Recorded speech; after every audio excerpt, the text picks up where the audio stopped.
जगतपुर नाम का एक खूबसूरत गांव था जहाँ के सभी लोग अमीर थे। केवल टीटू और शंकर नाम के दो लड़कों को छोड़कर। टीटू और शंकर के वालिद जुआरी थे। वो उन्हें विरासत में कुछ भी छोड़कर नहीं गए। गरीबी की वजह से टीटू और शंकर का निकाह नहीं हो पा रहा था। यही उनकी जिंदगी की सबसे बड़ी तकलीफ थी। मेरे पड़ोस वाले गूंगे राजू का निकाह हो गया क्योंकि उसके वालिद के पास 100 बीघा जमीन है। बस हम दोनों ही कुंवारे रह गए इस गांव में। गांव के बच्चे भी हमारा मजाक उड़ाते हैं। तुम फिक्र मत करो टीटू, अल्लाह ने हमारे लिए भी किसी न किसी लड़की को जरूर बनाया होगा। वक्त आने पर हमारा निकाह जरूर होगा। मुझे नहीं लगता कि परवरदिगार हमारी मदद करेंगे। अगर मदद ही करनी होती तो उन्होंने हमारे पुरखों को गरीब ना बनाया होता। टीटू और शंकर तालाब में मछलियाँ पकड़ने जाते थे। मछलियाँ बेचकर ही वो अपनी गुजर बसर करते थे। टीटू रोजाना अंधेरा छटने से पहले ही तालाब पर चला जाता था क्योंकि उसे डर रहता था कि अगर शंकर उससे पहले तालाब पर पहुंच गया तो शंकर सारी मछलियाँ मार कर ले जाएगा। एक दिन जब टीटू तालाब किनारे जाल डाल रहा था तो अचानक उसके पीछे एक चीता आ गया। चीते को देखकर टीटू बुरी तरह खौफजदा हो गया। या अल्लाह, मेरी हिफाजत करना। मैं रोज आपके हुजूर में सजदा करूंगा। टीटू तालाब में कूद गया और तालाब के अंदर ही सांस रोककर बैठ गया। डरो मत, बाहर आओ, मेरे माथे पर हाथ रखो, मैं एक लड़की हूँ। अरे नहीं, ये तो इंसानों की जुबान बोलता है। ये जरूर मुझे खाना चाहता होगा, इसीलिए खुद को लड़की बताकर मुझे बुलाना चाहता है। टीटू ने आओ देखा न ताओ, सीधे तालाब से निकलकर भाग गया। कुछ देर बाद शंकर तालाब पर मछलियाँ पकड़ने आया। वही चीता अचानक शंकर के पीछे आ गया। डरो मत, बाहर आओ, मेरे माथे पर हाथ रखो, मैं एक लड़की हूँ। पहले वादा करो कि तुम मुझे खाओगी नहीं। यहाँ मैं वादा करती हूँ कि मैं तुम्हें कोई नुकसान नहीं पहुँचाऊंगी। दरअसल मैं एक लड़की हूँ। एक फकीर ने मुझे लानत दी थी जिसकी वजह से मैं चीता बन गई हूँ। जब कोई इंसान मेरे माथे पर हाथ रखेगा तो मेरी लानत अपने आप जुज़वी तौर पर टूटेगी। जुज़वी तौर पे टूटेगा? इसका क्या मतलब? इसका मतलब ये हुआ कि मैं एक इंसान के रूप में रहूंगी, लेकिन हर चांद की रात मैं चीता बन जाया करूंगी। शंकर चीते के पास गया और उसके माथे पर हाथ रखा। चीता तुरंत ही एक बहुत ही खूबसूरत लड़की में तब्दील हो गया। मेरा नाम शीतल है। तुमने मुझे लानत से निजात दिलाई है। क्या तुम मुझसे निकाह करोगे? लड़की ने तो जैसे शंकर के मुंह की बात कह दी थी। शंकर फौरन काजी के पास गया और काजी के पास जाकर शीतल से निकाह कर लिया। गांव में जिसने भी शंकर की बीवी को देखा वो तो बस देखता ही रह गया। शीतल जैसी खूबसूरत बीवी गांव में किसी के पास नहीं थी।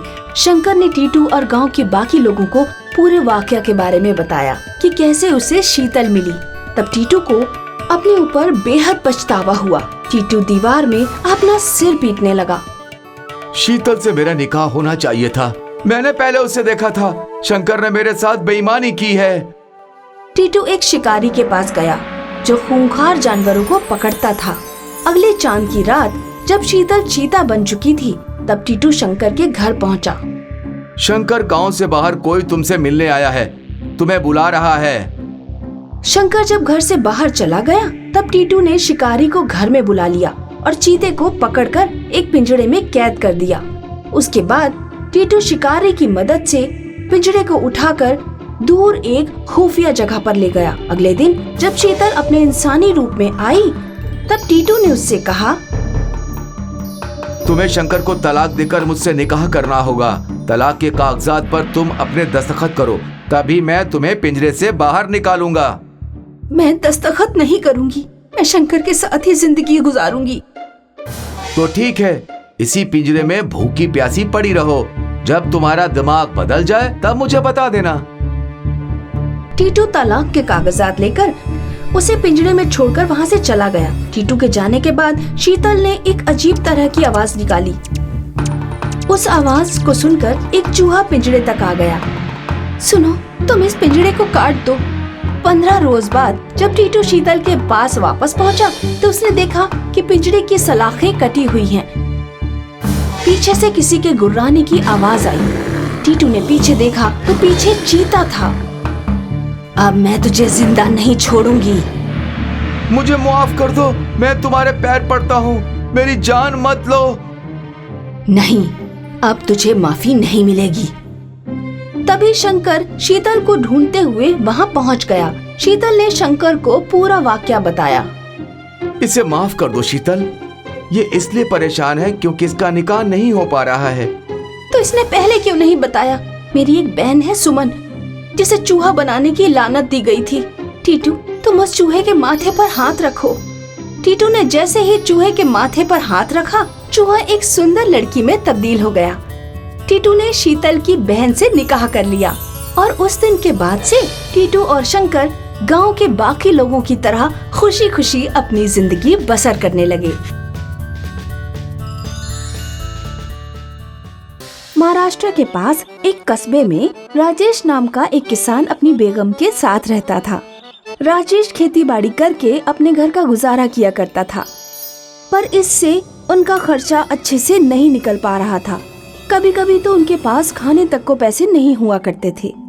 सुनिए, आप कोई और दूसरा काम देख लीजिए, ऐसे तो हमारे घर का गुजारा नहीं हो पाएगा। हाँ रानी, तुम बिल्कुल सही कह रही हो। मैं कल ही अपने दोस्त के पास जाऊंगा और उसे अपने लिए कोई काम देखने के लिए कहूँगा, जिससे मैं ज्यादा मुनाफा कमा सकूं। राजेश अगले दिन अपने दोस्त सुमित के पास जाता है। सुमित बहुत ही जाना माना आदमी था। वो घोड़ों की रेस के मुकाबले करवाया करता था। अरे भाई सुमित, क्या हाल है? अरे राजेश, बहुत दिनों बाद याद किया भाई। तेरे हालचाल तो बहुत बढ़िया। तुम बताओ, तुम्हारे क्या हालात है? घर में सब खैरियत तो है ना? अब मैं क्या बताऊं भाई, तुम्हें तो सब पता ही है, काश्तकारी करके ज्यादा मुनाफा नहीं हो पाता है। मुझे कोई काम बता दो जिससे मैं थोड़ा ज्यादा मुनाफा कमा सकूं।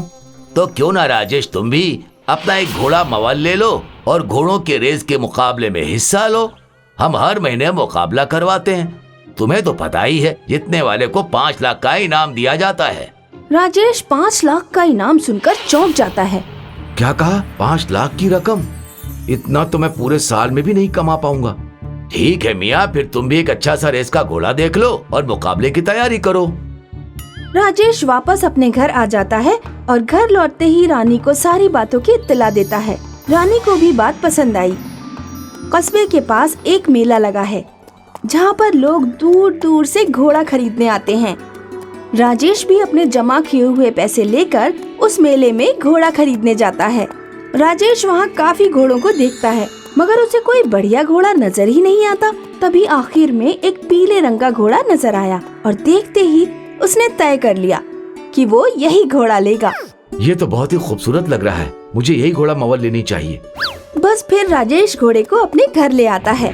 घर आते ही रानी जैसे ही घोड़े का इस्तकबाल करती है, तभी वो घोड़ा बोल पड़ता है, मेरे मालिक जिंदाबाद। राजेश और रानी घोड़े को बोलता देख चौंक जाते हैं। क्या तुम बातें कर सकते हो या फिर मैं कोई ख्वाब देख रहा हूँ? हाँ, मैं बोल सकता हूँ। मैं एक तिलस्मी घोड़ा हूँ। मेरी रफ्तार इतनी है कि मुझे कोई भी दूसरा घोड़ा हरा नहीं सकता। अब से आप मेरे आका हो और अगर कभी भी कोई मुझे गिराने या चोट पहुँचाने की कोशिश करेगा तो मेरा जख्म अपने आप ही भर जाएगा और मैं सिर्फ आपके कहने पर ही दौड़ूंगा। फिर मुकाबले का दिन आ गया। राजेश अपने तिलस्मी पीले घोड़े को लेकर मुकाबले में पहुंच जाता है और जैसे ही घोड़ों का मुकाबला शुरू होता है, राजेश अपने तिलस्मी पीले घोड़े को भागने को कहता है। राजेश की आवाज सुनते ही तिलस्मी पीला घोड़ा इतनी तेजी से भागता है कि सारे घोड़ों को पीछे छोड़कर आगे निकल जाता है और चंद मिनटों में ही मुकाबला जीत जाता है। इस तरह राजेश 5 लाख का इनाम जीत जाता है। फिर तो ऐसा बार बार होने लगा। जब भी घोड़ों का मुकाबला होता, तिलस्मी पीला घोड़ा जीत जाता। ऐसे करते करते राजेश तिलस्मी पीले घोड़े की वजह से अमीर होता गया। राजेश अपने घोड़े का बेहद ख्याल रखता था और दूर दूर से उसे खरीदने के लिए लोग आ जाया करते थे, मगर वो उस घोड़े को बेचने के लिए साफ मना कर देता था। रानी और राजेश दोनों बेहद खुश थे। हमारे घर में जब से ये तिलस्मी घोड़ा आया है, हमारी तो तब से किस्मत ही बदल गई है और मुझे तो लगता है कि ये घोड़ा अल्लाह ने हमारे लिए फरिश्ते की तरह भेजा है। हाँ रानी, तो बिल्कुल सही फरमा रही हो।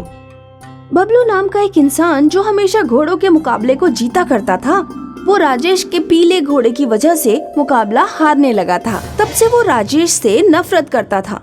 मुझे राजेश के घोड़े को जीतने से रोकना होगा, कहीं वो मुझसे ज्यादा अमीर ना हो जाए। और बबलू दिल ही दिल में उसे हराने के लिए तरकीब सोचता रहता था। तभी उसे एक बात सूझती है। क्यों ना मैं राजेश के घोड़े की एक टांग ही तोड़ दूं? अगर वो दौड़ेगा ही नहीं तो मुकाबले में हिस्सा कैसे लेगा? मुकाबले से एक दिन पहले रात को बबलू राजेश के घर में चोरी करने आता है और एक डंडे से तिलिस्मी घोड़े के पैर पर जोर जोर से मारता है। घोड़े के पैरों से अब खून आने लगा था, लेकिन फिर तिलिस्मी घोड़े का घाव अपने आप ही भर गया। ये देखकर बबलू चौंक जाता है। अरे, ये इसका घाव अपने आप कैसे भर गया?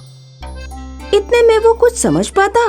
तभी तिलिस्मी घोड़ा अपनी टांग उठा के बबलू की टांग पर जोर जोर से दुलत्ती मारता है और बबलू की टांग टूट जाती है।